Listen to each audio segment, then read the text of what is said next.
اما بعد فاعوذ باللہ من الشیطان الرجیم بسم اللہ الرحمن الرحیم لیس البر ان تولوا وجوہکم قبل المشرق والمغرب۔ یہ آیت قرآن مجید کی اس اعتبار سے عظیم ترین آیت ہے۔ نیکی کی حقیقت کیا ہے، اس کی جڑ کیا ہے، بنیاد کیا ہے، اس کی روح کیا ہے، اس کے مظاہر کیا ہیں۔ مظاہر میں اولین شے کون سی ہے، ثانین کون سی ہے، ثالثاً کون سی ہے، اور اس پر ایک پورا علم الاخلاق جو قرآن کا ایک مکمل کتاب تصنیف کی جا سکتی ہے۔ ایتھکس، قرآنک ایتھکس کے لیے یہ آیت ایک یوں سمجھیے کہ جڑ اور بنیاد ہے۔ لیکن یہ سمجھ لیں کہ یہ آیت یہاں آئی کیوں ہے۔ پس منظر میں وہی تحویل قبلہ ابھی ہے۔ تحویل قبلہ کے 4 رکوع 15، 16، 17، 18 یہ تو سالڈ ہے۔ اس سے پہلے 14ویں رکوع میں آیت تھی للہ المشرق والمغرب فأینما تولوا فثم وجہ اللہ۔ ادھر بھی پھر اتنی آیتیں چھوڑ کر، اتنا چھوڑ کر پھر یہی لیس البر ان تولوا وجوہکم قبل المشرق والمغرب۔ نیکی یہی نہیں ہے کہ تم اپنے چہرے مشرق اور مغرب کی طرف پھیر دو۔ یہ نہیں کہا یہ نیکی نہیں ہے، نیکی یہی نہیں ہے، یہ بھی نیکی ہے۔ جو ظاہر ہوگا نیکی کا وہ بھی نیکی ہے، لیکن اصل سے اس کا باطن ہے۔ باطن صحیح ہے، نیک ہے، تو حقیقت میں نیکی نیک ہے، ورنہ نہیں۔ وَلَٰكِنَّ الْبِرَّ، بلکہ نیکی تو اس کی ہے۔ اب یہاں سے شروع ہوا جو نیکی کی جڑ ہے، بنیاد ہے۔ مَنْ آمَنَ بِاللَّهِ وَالْيَوْمِ الْآخِرِ وَالْمَلَائِكَةِ وَالْكِتَابِ وَالنَّبِيِّينَ۔ سب سے پہلے ایمان، تاکہ تصحیح نیت ہو جائے۔ یہ جو ایمان لائے اللہ پر، یعنی جو نیکی کر رہا ہے صرف اللہ سے اجر کا طالب ہے۔ والیوم الآخر، اور قیامت کے دن پر کہ اس کا کوئی اجر دنیا میں نہیں، صرف آخرت میں مطلوب ہے۔ ورنہ آدمی سوداگری کرے، دکانداری کرے، کپڑا بیچے، کچھ اور بیچے، دین تو نہ بیچے۔ دین کا کام کر رہا ہے تو اس کے لیے سوائے اخروی نجات کے اور سوائے اللہ کی رضا کے کوئی اور شے مقصود نہ ہو۔ والملائکۃ والکتاب والنبیین، اور ایمان لایا فرشتوں پر اور کتابوں پر اور انبیاء پر۔ یہ تینوں مل کر ایک یونٹ بنتے ہیں۔ فرشتہ لایا دین، کتاب بن گئی، اور انبیاء پر آئی وہ کتاب۔ ایمان بالرسالت کا تعلق نیکی کے ساتھ یہ ہے کہ نیکی کا ایک مجسمہ تمہارے سامنے رہے، آئیڈیل، اسوہ۔ ایسا نہ ہو کہ اونچ نیچ ہو جائے۔ نیکیوں میں بھی ایسا ہوتا ہے، کوئی جذبات میں ایک طرف کو نکل گیا، کوئی جذبات میں ایک طرف کو نکل گیا۔ اس گمراہی سے بچنے کی ایک ہی شکل ہے کہ ایک مجسمہ مکمل، ایک اسوہ کاملہ سامنے ہو جس میں معتدل ہو تمام چیزیں، اور وہ ہمارے لیے اسوہ کاملہ محمد الرسول اللہ کی شخصیت ہے۔ نیکی کے ظاہر کے لیے ہم انہیں معیار سمجھیں گے، جو شے جتنی ان کی سیرت میں ہے اس سے زیادہ نہ ہو، اس سے کم نہ ہو۔ کوشش یہ ہو، آئیڈیل یہ ہو کہ بالکل انسان حضور صلی اللہ علیہ وسلم کے اسوہ کاملہ کی پیروی کرے۔ وَلَٰكِنَّ الْبِرَّ مَنْ آمَنَ بِاللَّهِ وَالْيَوْمِ الْآخِرِ وَالْمَلَائِكَةِ وَالْكِتَابِ وَالنَّبِيِّينَ وَآتَى الْمَالَ عَلَىٰ حُبِّهِ ذَوِي الْقُرْبَىٰ وَالْيَتَامَىٰ وَالْمَسَاكِينَ وَابْنَ السَّبِيلِ، اور دیا اس نے مال یا دے وہ مال اس کی محبت کے علی الرغم، علی حبہ اللہ کی طرف نہیں ہے، علی حب المال، علی الرغم مال محبوب ہے پھر بھی وہ خرچ کر رہا ہے، ذوی القربہ قرابت داروں پر، والیتامى یتیموں پر، والمساکین محتاجوں پر، وابن السبیل مسافر پر، والسائلین اور مانگنے والوں پر، وفی الرقاب اور لوگوں کی گردنیں چھڑانے میں۔ گویا کہ نیکی کے مظہر میں اولین مظہر یہ ہے انسانی ہمدردی۔ اگر یہ نہیں ہے تو نیکی نہیں ہے۔ عبادات کے انبار لگے ہوں اور دل میں شقاوت ہو، انسان کو حاجت میں دیکھ کر دل نہ پسیجے، کسی کو تکلیف میں دیکھ کر تجوری کی طرف ہاتھ نہ بڑھے حالانکہ تجوری میں مال موجود ہو، تو وہ دین کی روح سے بالکل خالی ہے۔ یا آپ سورہ آل عمران میں پڑھیں گے لن تنالوا البر حتى تنفقوا مما تحبون، تم نیکی کے مقام کو پہنچ ہی نہیں سکتے جب تک کہ خرچ نہ کرو اس میں سے جو تمہیں پسند ہے۔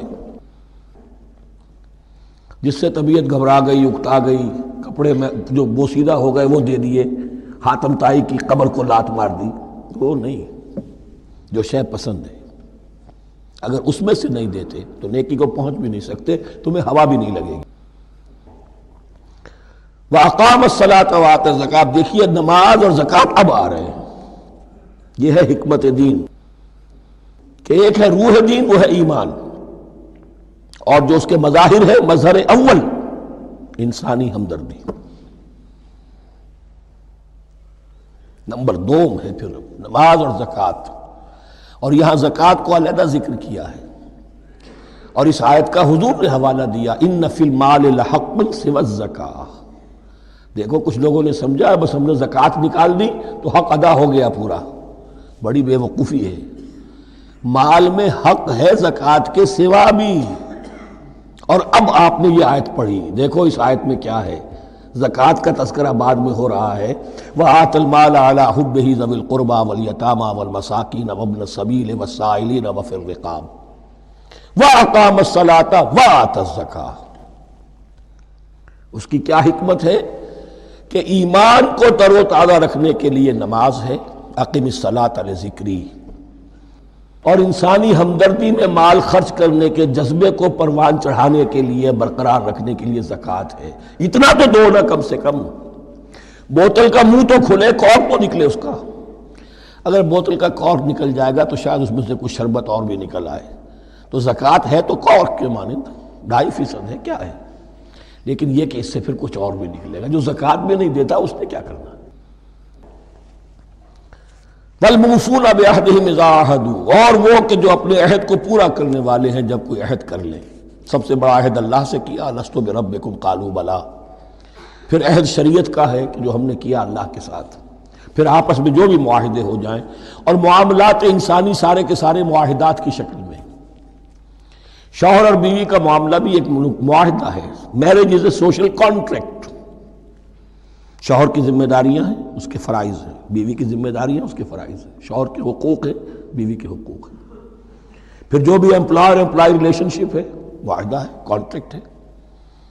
جو ہمارا آپ کا پولیٹیکل سسٹم ہے وہ بھی معاہدوں کے اوپر مبنی ہے، بڑا بزنس جو ہے وہ کانٹریکٹ میں چلتا ہے۔ تو اگر ایک چیز پیدا ہو جائے کہ جو عہد کر لیا ہے اسے پورا کرنا ہے، تو ساری اسٹریم لائننگ ہو جائے گی تمام معاملات کی۔ وَالْمُوفُونَ بِعَهْدِهِمْ إِذَا عَاهَدُوا وَالصَّابِرِينَ فِي الْبَأْسَاءِ وَالضَّرَّاءِ وَحِينَ الْبَأْسِ، اور خاص طور پر صبر کرنے والے فقر و فاقہ میں، جنگ کی حالت میں اور تکلیف میں۔ یعنی ایک نیکی ہے بدھ مت کے بھکشوؤں کی نیکی، ایک نیکی یہ ہے، یہ نیکی باطل کو چیلنج کرتی ہے، یہ نیکی خانقاہوں تک محدود نہیں ہوتی،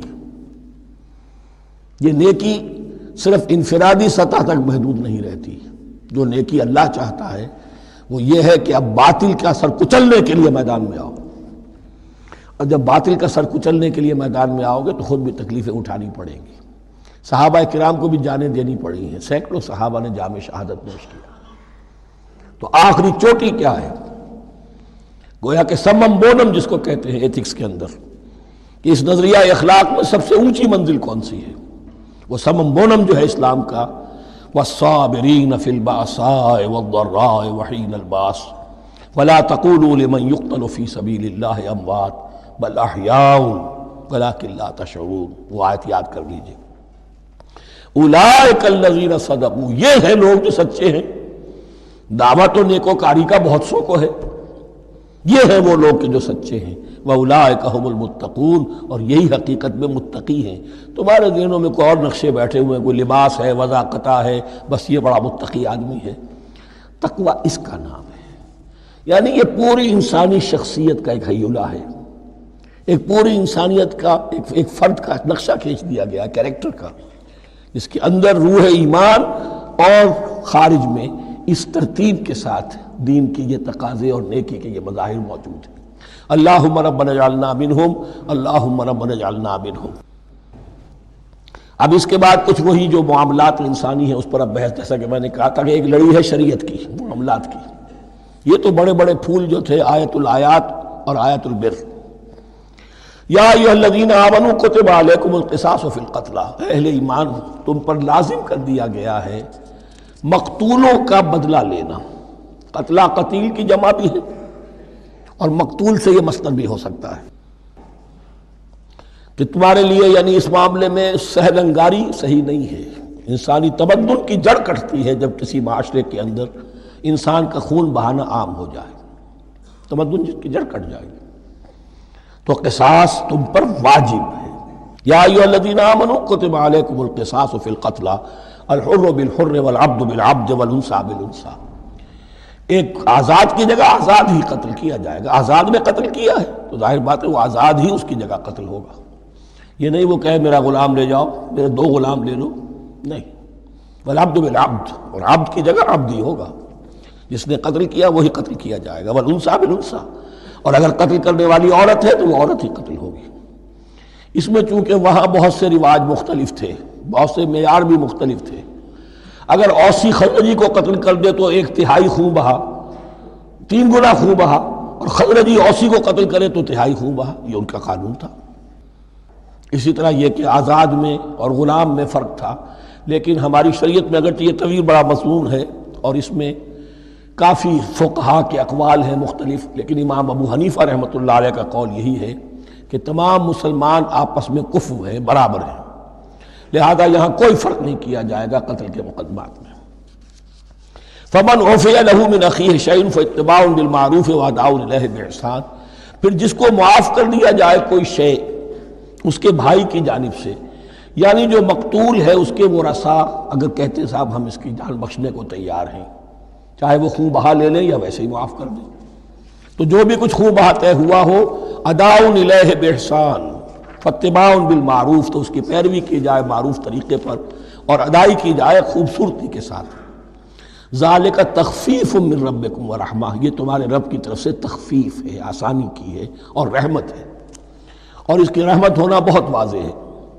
اگر یہ شکل نہ ہو تو پھر قتل در قتل کا سلسلہ جو ہے وہ جاری رہتا ہے، لیکن اگر یہ ہو گیا کہ قاتل کو لا کے سامنے کھڑا کر دیا، لو بھائی اب تمہارے ہاتھ میں اس کی جان ہے، چاہو تو یہ قتل کر دیا جائے گا، چاہو احسان کرنا چاہو بخشنا چاہو ویسے ہی بخش دو، چاہو تو خون بہا لے لو۔ اس سے کیا ہوگا کہ وہ دشمنیوں کا جو دائرہ ہے وہ پھر سمٹ جاتا ہے، بڑھتا نہیں۔ اس میں بڑی رحمت ہے اللہ کی طرف سے۔ قانون جو ہے اسلام میں قتل کا، اس میں مدعی ریاست نہیں ہوتی۔ آج کل ہمارے ہاں غلطی یہ ہے، مدعی ریاست بن جاتی ہے۔ یہ مدعی ہوتا ہے یہاں پر جو بھی مقتول کے ورثاء ہیں، اور کسی کو صدر کو کیا، صدر کے باپ کو بھی اختیار نہیں ہے کہ کسی قاتل کو معاف کر دے۔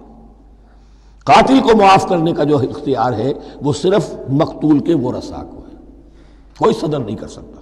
ہمارے دستور میں ہے، پوری شرع پوری شک موجود ہے۔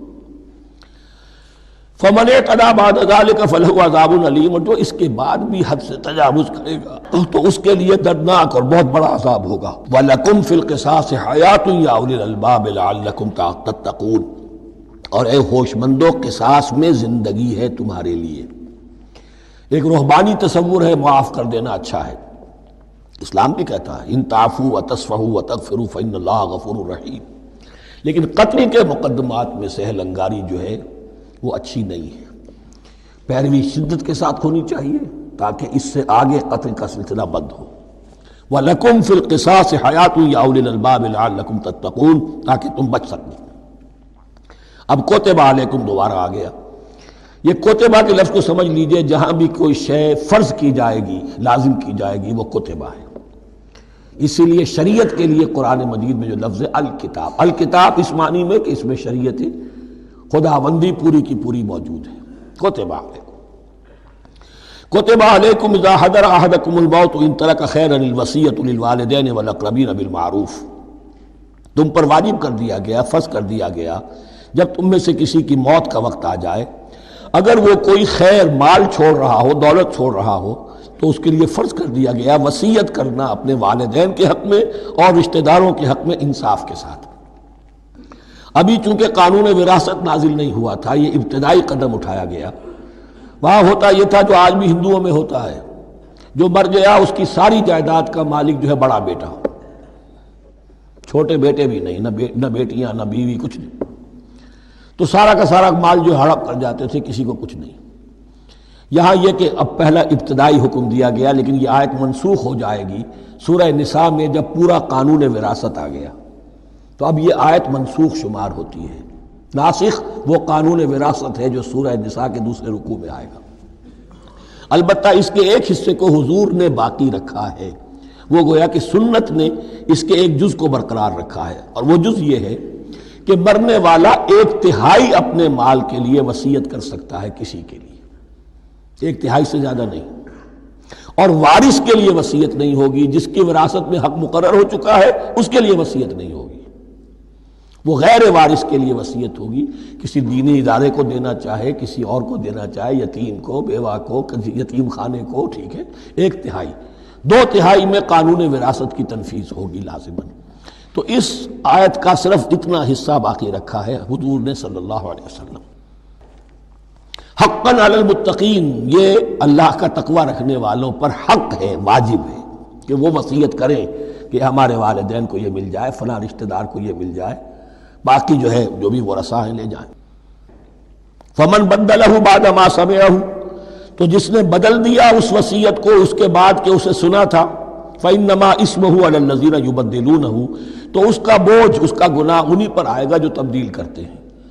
جو وصیت کرنے والا تھا وہ بری ہے، اس نے صحیح وصیت کی تھی، جس نے بعد میں اس وصیت میں تحریف کی، تبدیلی کی، اس کا وبال، اس کا بوجھ انہی پر آئے گا۔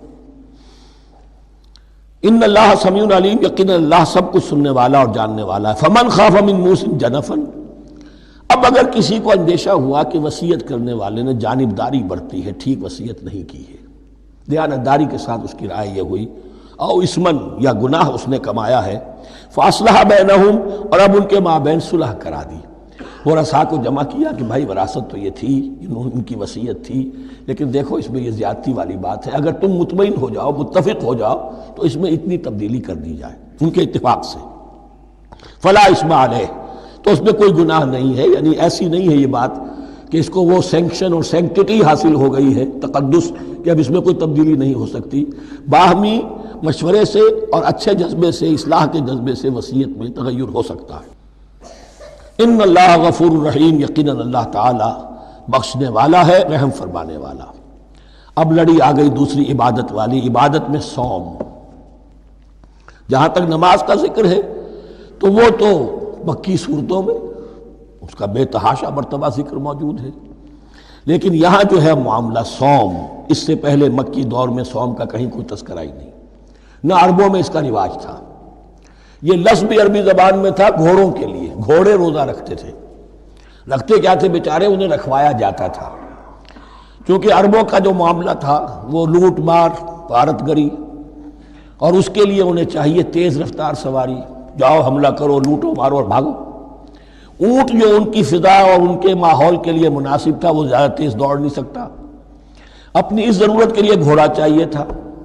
گھوڑے میں عرب کا سخت موسم برداشت کرنے کی عادت نہیں، نازک جانور ہے، وہ پیاسا تو نہیں رہ سکتا 7 دن تک جیسے کہ اونٹ رہ سکتا ہے، بھوکا نہیں رہ سکتا، وہ لو کے تھپیڑے نہیں برداشت کر سکتا، لہذا عرب اس کو رکھواتے تھے روزہ، کھانا پینا بند کیا اور اس کے جو ہے منہ کر کے کھڑے ہو گئے جب گرم تیز ہوا چل رہی ہے، خود تو اپنے آپ کو لپیٹ لیا اپنے گھٹنے میں، گھترا کہلاتا ہے وہ جو بھی کپڑا اوپر ہوتا ہے، اور وہ اس گھوڑے کو جو ہے وہ ساری آگ اس پر برس رہی ہے تاکہ اس میں عادت پیدا ہو جائے جھیلنے کی، برداشت کرنے کی، تو جنگ کے موقع پر کہیں یہ دغا نہ دے جائے، اگر یہ ہمت ہار گیا تو اس کا تو کیا کیا جائے گا، تو اصل میں سوار ہے جو مارا گیا۔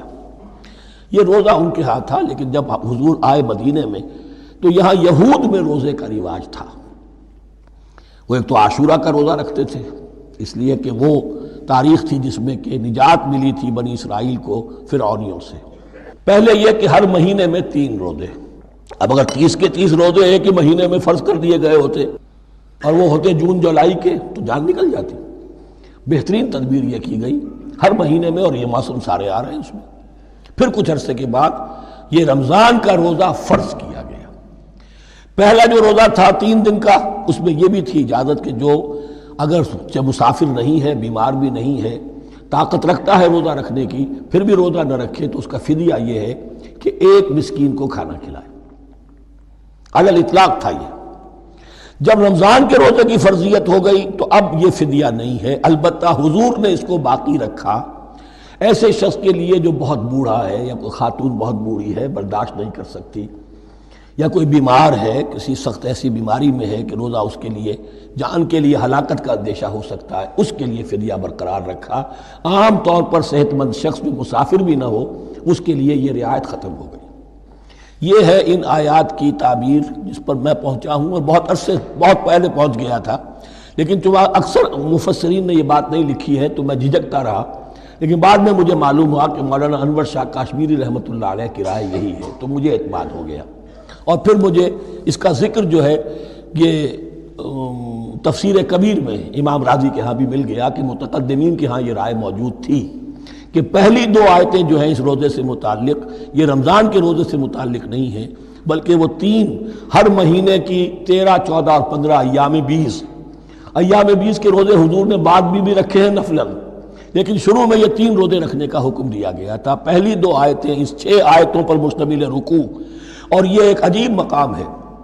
قرآن مجید کے احکام بہت دفعہ ہے، نماز کے احکام قرآن میں بہت دفعہ ہیں، کہیں وضو کا ہے، کہیں تیمم کا ہے، کہیں اور نماز خوف کا ہے، مختلف جگہوں پر، لیکن صوم کی عبادت پر یہ 6 آیات کامل ہیں، مکمل ہیں۔ اس کی حکمت، اس کی غرض و غایت، اس کے احکام سب کے سب اس میں آ گئے۔ اب پہلی 2 آیتیں کون سی ہیں؟ یا ایھا الذین آمنوا کتب علیکم الصیام کما کتب علی الذین من قبلکم لعلکم تتقون، اے ایمان والو تم پر بھی فرض کیا گیا روزہ رکھنا جیسے کہ فرض کیا گیا تھا تم سے پہلوں پر، تاکہ تمہارے اندر تقوی پیدا ہو جائے۔ وہ جنگ کے لیے کرواتے تھے گھوڑوں کو تیار، تمہیں تقوی کے لیے اپنے آپ کو تیار کرنا ہے، بھوک کو قابو میں رکھ سکو، شہوت کو قابو میں رکھ سکو، پیاس کو برداشت کر سکو۔ اللہ کی راہ میں جنگ کے لیے تمہیں نکلنا ہوگا، اس میں بھوک بھی آئے گی۔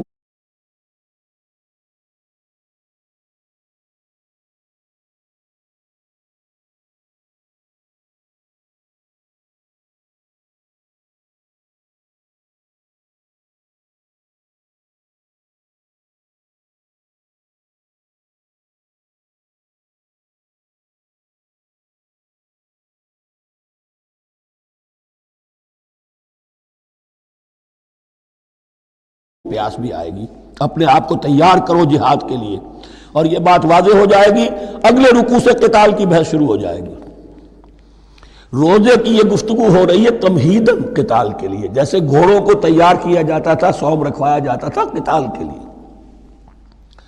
ایام معدودات، گنتی کے چند دن ہیں، یہ گویا کہ ثبوت ہے اس کا کہ یہ 2-3 دن سے زیادہ، معدود جو ہے وہ عربی زبان میں 9 سے زیادہ نہیں ہو سکتا۔ معدودہ جب آئے گا، ایام معدودات یہ جمع جو ہے جمع قلت کہلاتی ہے، معدودات، معدودہ بڑی سے بڑی رقم ہو سکتی ہے، لیکن معدودات جمع قلت ہے، گنتی کے چند روز ہیں۔ فمن کان منکم مریضا، ان میں بھی یہ رعایت ہے کہ جو تم میں سے بیمار ہو، او علی سفر، یا سفر پر ہو، فعدۃ من ایام اخر، تو وہ تعداد پوری کر لے دوسرے دنوں میں۔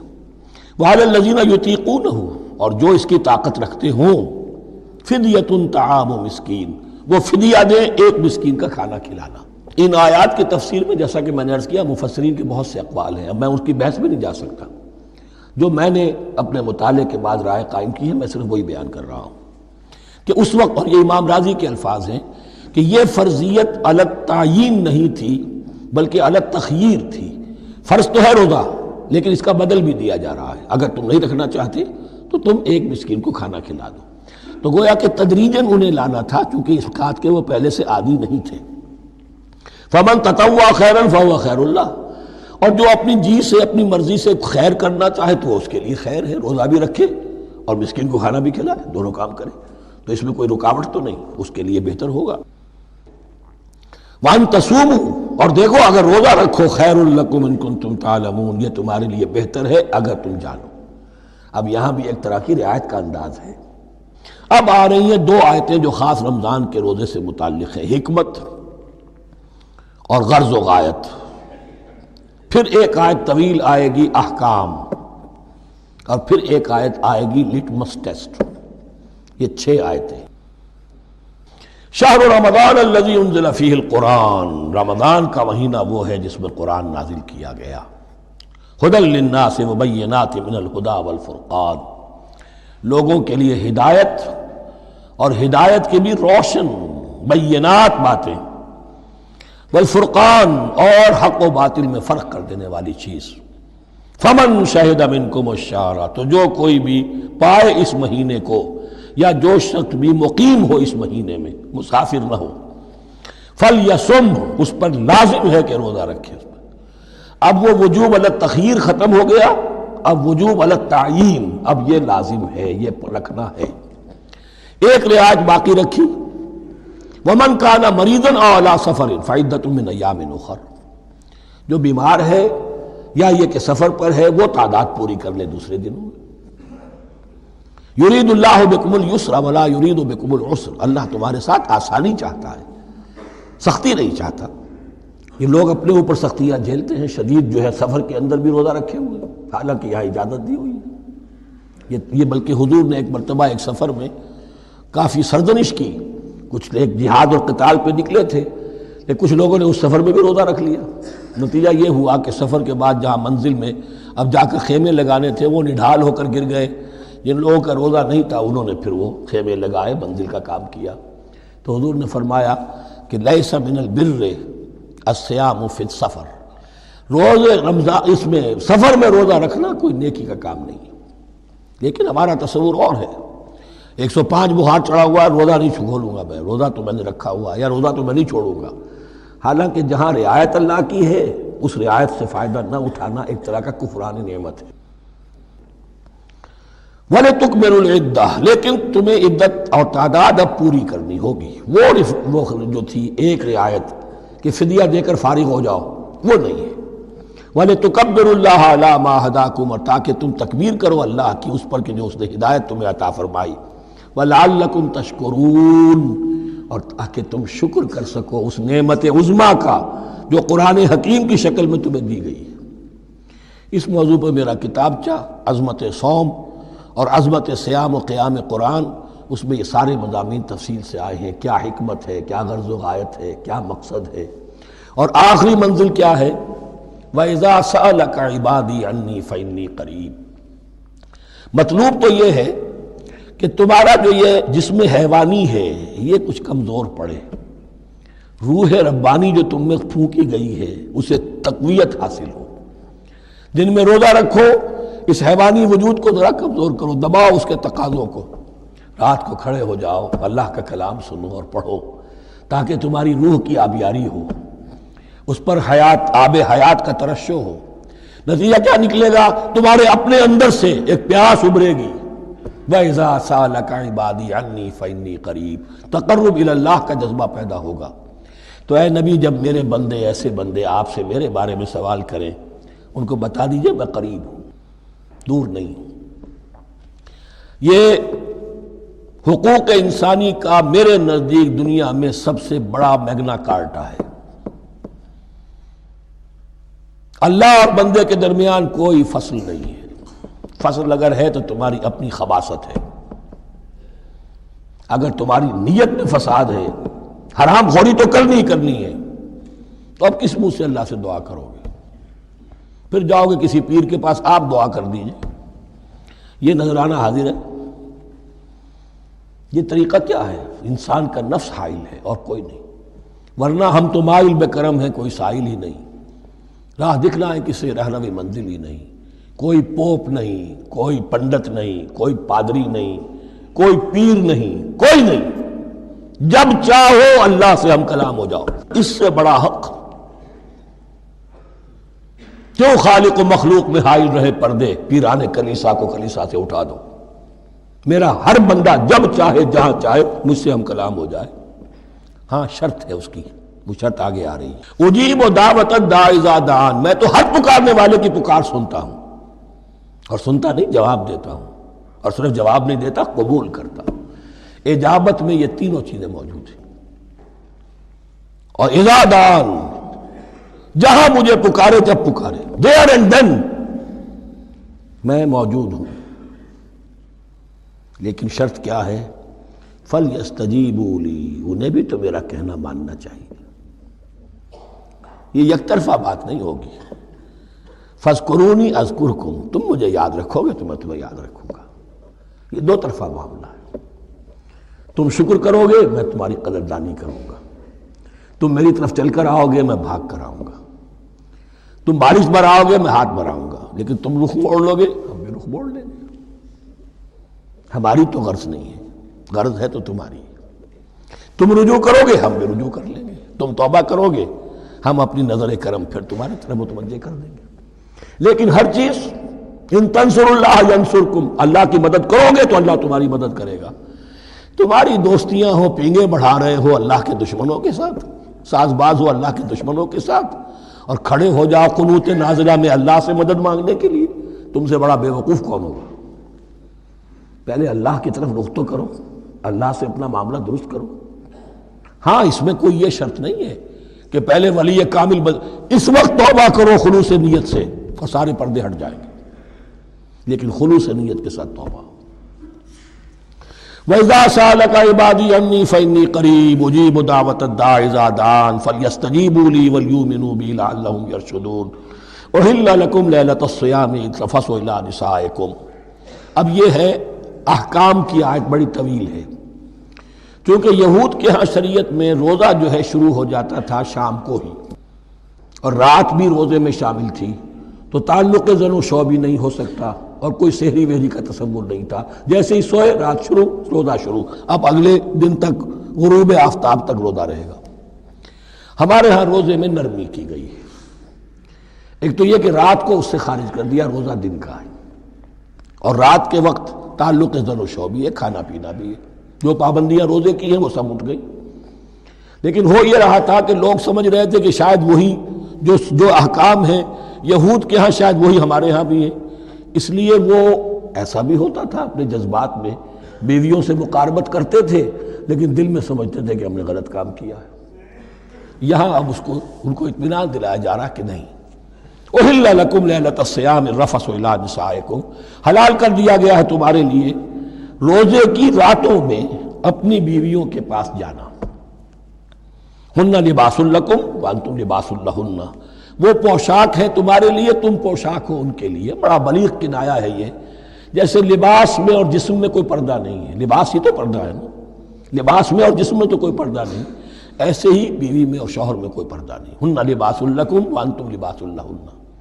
ویسے بھی انسان کے اخلاق کی حفاظت کرنے والی، مرد کے اخلاق کی حفاظت کرنے والی بیوی ہے، بیوی کے اخلاق کی حفاظت کرنے والا مرد ہے۔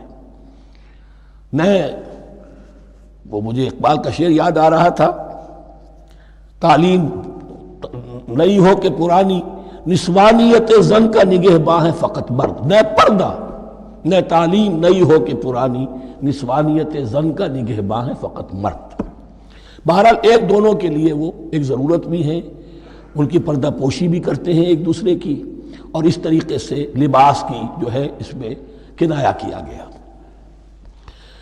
علم اللہ انکم کنتم تختانون انفسکم، اللہ کے علم میں ہے کہ تم اپنے آپ کے ساتھ خیانت کر رہے تھے، ایک کام کر رہے تھے جو گناہ نہیں ہے، لیکن تم سمجھتے تھے گناہ ہے، تو اپنے آپ سے خیانت ہو گئی کہ نہیں؟ اصلاً وہ گناہ نہیں تھا لیکن تمہارے علم میں نہیں تھا، لیکن تم یہ سمجھتے ہوئے بھی کہ یہ ممنوع ہے، اس کا ارتکاب کر رہے تھے۔ علم اللہ انکم کنتم تختانون انفسکم فتاب علیکم، تو اللہ نے تم پر نظر رحمت فرمائی، وعفا عنکم، اور بخش دیا، معاف کر دیا، جو بھی خطائیں ہو گئی ہیں وہ سب کے سب معاف سمجھو۔ فالآن باشروہن، اب ان کے ساتھ جو بھی تعلق زو شے ہے وہ قائم کرو۔ وابتغوا ما کتب اللہ لکم، اور تلاش کرو، حاصل کرو جو کچھ اللہ نے تمہارے لیے لکھ دیا ہے۔ کیا لکھ دیا؟ ایک تو اولاد تعلق زن و شو میں، اور ایک سکون ہے کہ جو اللہ تعالیٰ نے اس میں رکھا ہے، لِتَسْكُنُوا إِلَيْهَا، قرآن مجید میں یہ الفاظ آئے، ایک تسکین ہے، سکون ہے، اعصاب کا تناؤ جو ہے وہ اس کے بعد جو ہے اس کے اندر ایک سکون کی کیفیت پیدا ہو جاتی ہے۔ اور یہی اس میں حکمت ہے کہ حضور اپنے ہر سفر میں ہم ایک زوجہ محترمہ کو ضرور ساتھ رکھتے تھے، اس لیے کہ قائد کو، سپہ سالار کو کسی وقت بڑی ایسی یعنی پریشان کو صورتحال میں فیصلے کرنے پڑتے ہیں، جذبات پر دباؤ ہوتا ہے اور اعصاب پر دباؤ ہوتا ہے، تو ساتھ اگر کوئی اہلیہ بھی موجود ہو تو اس میں، اور اس کے بہترین مواقع سیرت میں آئے ہیں، وہ پھر کسی وقت میں بیان کروں گا۔ وابتغوا ما كتب الله لكم وكلوا واشربوا حتى يتبين لكم الخيط الابيض من الخيط الاسود من الفجر، اور کھاؤ اور پیو یہاں تک کہ واضح ہو جائے تمہارے لیے سفید دھاری فجر کی سیاہ دھاری سے. یعنی یہ پاؤ پھٹنے کے لیے استعارہ ہے کہ جب سفیدہ نمایاں ہوتا ہے ایک لکیر کی طرح پاؤ پھٹ گئی، اس وقت تک کھانے پینے کی چھوٹ ہے. سحری جو ہے آپ کر سکتے ہیں، بلکہ کلو واشربو، کھاؤ اور پیو. اور اس کی حدیث میں تاکید آئی ہے، اور یہ بھی فرمایا ہمارے اور یہود کے روزے کے مابین سحری جو ہے وہ فرق ہے. تسحروا فإن فی السحور برکہ، سحری ضرور کیا کرو اس لیے کہ سحری میں برکت ہے. ثم اتموا الصیام الی اللیل، پھر رات تک روزے کو پورا کرو. اب رات تک میں اکثر فقہا کے نزدیک غروب آفتاب مراد ہے. اہل تشیع اس سے ذرا آگے جاتے ہیں کہ رات کا لفظ آیا ہے تو ذرا اور غروب آفتاب پر چند منٹ گزر جائے، لیکن ہمارے اہل سنت کے ہاں غروب آفتاب جو ہے وہی گویا کہ یہ اس کی غایت ہے. وَلَا تُبَاشِرُوهُنَّ وَأَنْتُمْ عَاكِفُونَ فِي الْمَسَاجِدِ، لیکن یہ رعایت جو تمہیں دی جا رہی ہے اس میں ایک استثناء ہے. جب تم معتکف ہو مسجدوں میں تو پھر اپنی بیویوں سے کوئی تعلق قائم نہ کرو. وَلَا تُبَاشِرُوهُنَّ، مت ان سے مباشرت کرو. وَأَنْتُمْ عَاكِفُونَ فِي الْمَسَاجِدِ، جبکہ تم مسجدوں میں اعتکاف میں ہو، آخری عشرے میں جو اعتکاف ہوتا ہے. تِلْكَ حُدُودُ اللَّهِ فَلَا تَقْرَبُوهَا، یہ اللہ کی حدود ہے، ان کے قریب مت جاؤ. بعض جگہ پر آتا ہے فَلَا تَعْتَدُوهَا، ان حدود کو عبور نہ کرو، ان سے تجاوز نہ کرو. تو حرام تو یہی شے ہوگی کہ حدود سے تجاوز کیا جائے، لیکن احتیاط اس میں ہے to keep at a safe distance, ذرا دور رہو. آخری حد تک چلے جاؤ گے تو اندیشہ ہے کہ کہیں اس حد کو کراس نہ کر جاؤ. فلا تقربوها، اللہ کے حدود سے ذرا ایک سیف ڈسٹینس کے اوپر رہنا ضروری ہے. کذالک یبین اللہ آیاتہ للناس، اسی طرح اللہ تعالیٰ واضح کرتا ہے اپنی نشانیاں لوگوں کے لیے، لعلہم یتقون، تاکہ وہ تقوی کی روش اختیار کر سکے، بچ سکے. اب وہ لٹمس ٹیسٹ والی آیت آ گئی. تقوی کا ٹیسٹ کیا ہے؟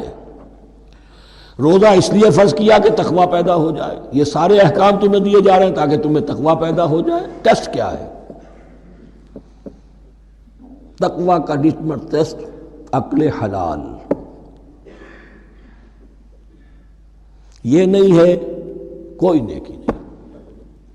وَلَا تَأْكُلُوا أَمْوَالَكُمْ بَيْنَكُمْ بِالْبَاطِلِ، اپنے مال آپس میں باطل طریقوں سے ہڑپ نہ کرو. وَتُدْلُوا بِهَا إِلَى الْحُكَّامِ، اور اپنے مال کو ذریعہ نہ بناؤ حکام تک پہنچنے کا. لِتَأْكُلُوا فَرِيقًا مِنْ أَمْوَالِ النَّاسِ بِالْإِثْمِ، تاکہ تم لوگوں کے مال کو ہڑپ کر سکو گناہ کے ساتھ. وَأَنْتُمْ تَعْلَمُونَ، اور تم اس کو جانتے بوجھتے کر رہے ہو. جو شخص اس معیار سے تو اس سے باز آ گیا وہ ہے متقی. یہ لسٹ میں ٹیسٹ ہے. ورنہ نمازوں کی تعداد، روزوں کی تعداد اور حرام کھانا تو تقویٰ نہیں. یہ میں حیران ہوتا ہوں کہ اب اس پر کبھی غور نہیں کیا ہے لوگوں نے کہ یہ آیت کہاں سے آ گئی درمیان میں. روزے کے احکام اور اس کے بعد قتال کے احکام بھی شروع ہوں گے، حج کے احکام شروع ہوں گے، یہ بیچ میں آیت.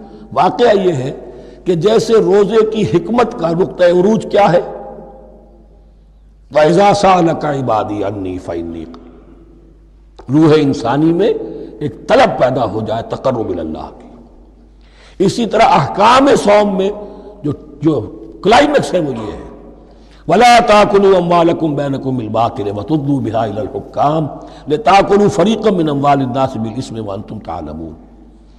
يَسْأَلُونَكَ عَنِ الْحِلَّةِ، اے نبی آپ سے پوچھ رہے ہیں چاند کی گھٹتی بڑھتی صورتوں کے بارے میں. قُلْ هِيَ مَوَاقِيتُ لِلنَّاسِ وَالْحَجِّ، کہہ دیجئے یہ لوگوں کے لیے ایک اوقات کا تعین ہے، کیلنڈر ہے، اور حج کے لیے.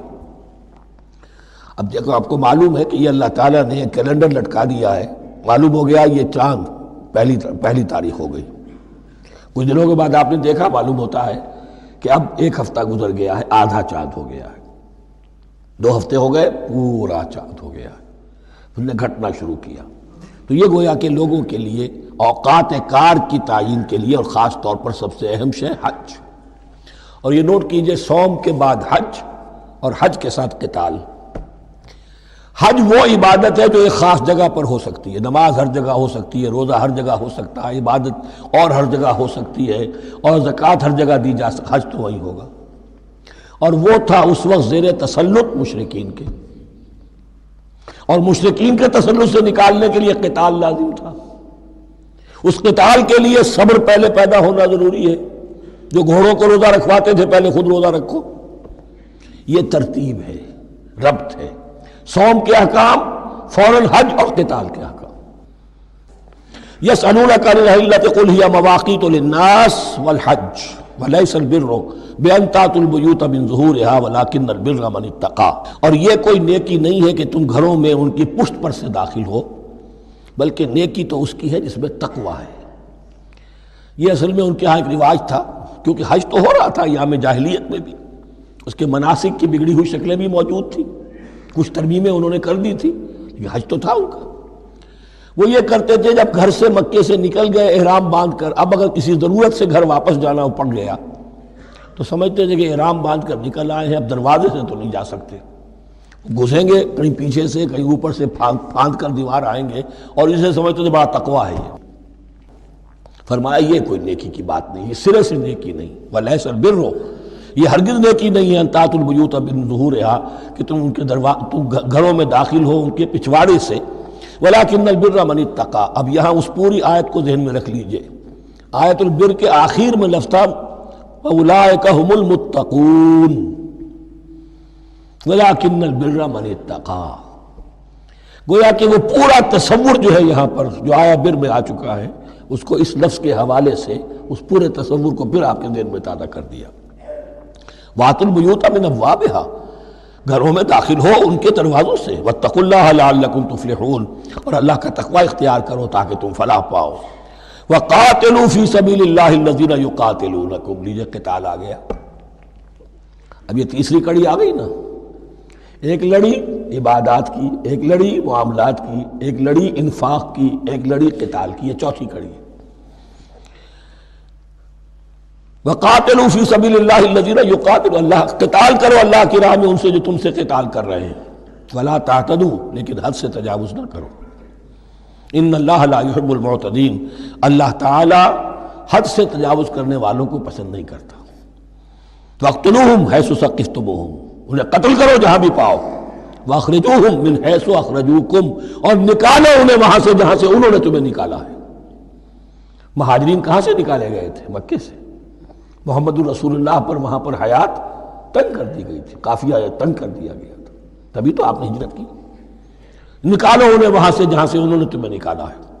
والفتنة اشد من القتل، اور یہ خیال نہ رہے کہ قتل اور خون ریزی جو ہے تو بری بات ہے، فتنہ اس سے بھی زیادہ بری بات ہے۔ فتنہ کیا ہے؟ ایسے حالات جن میں کہ انسان اللہ خدائے واحد کی بندگی نہ کر سکے، اسے غلط کاموں پر مجبور کیا جائے، حرام خوری پر مجبور ہو گیا ہو، یہ سارے حالات فتنہ ہیں۔ تو قتل اور خون ریزی اتنی بری شے نہیں ہے جتنی فتنہ۔ والفتنة اشد من القتل ولا تقاتلوهم عند المسجد الحرام